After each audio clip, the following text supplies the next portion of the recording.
Goeiedag, ek groet jou in die kosbare naam van Jesus Christus.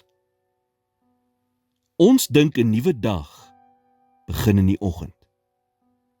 Ons stel ons wekkers, ons drink koffie, ons maak ons oë oop vir die lig en noem dit die begin. Maar God sien dit nie so nie. In die heel eerste hoofstuk van Genesis lees ons in vers 5: En dit was aand en dit was môre, die eerste dag. God begin elke dag in die aand. En dit was aand en dit was môre, die eerste dag. Aand en môre, die tweede dag. Aand en môre, die derde dag. En so gaan dit aan. God se dag begin nie met sonsopkoms nie, maar wanneer die son sak.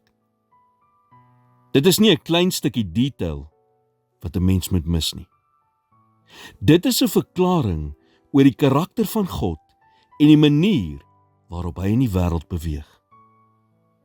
Wanneer dinge donker word, wanneer die dag moeilik raak, wanneer jou planne uitmekaar uitval voordat jy nog selfs 'n kans het om dit te implementeer, is dit nie die einde van die dag in God se ekonomie nie. Dit is die begin. Hy is die meeste aan die werk in dit wat lyk soos die einde. So as jy nou in die aandseisoen is en die donkerte vroeër gekom het as wat jy verwag het en die oggend baie ver weg voel, is jy nie agter skedule nie. Jy is nie vergete nie. Jy staan dalk heel aan die begin van wat God op die punt staan om te doen. Klaagliedere 3 vers 23 sê vir ons dat God se genade elke oggend nuut is. Maar as God se dae in die aand begin, dan is sy genade reeds aan die gang voordat die oggend aanbreek. Moenie moed opgee op die dag net omdat dit donker geword het nie. God werk in jou donkerte.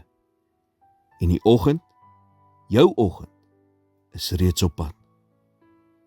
Here, somtyds sien ek donker seisoene in my lewe as bewys dat iets verkeerd is. Help my om dit te sien soos U doen, as die begin van iets nuuts. Ek vertrou U met dit wat ek nog nie kan sien nie. In Jesus naam bid ek dit. Amen.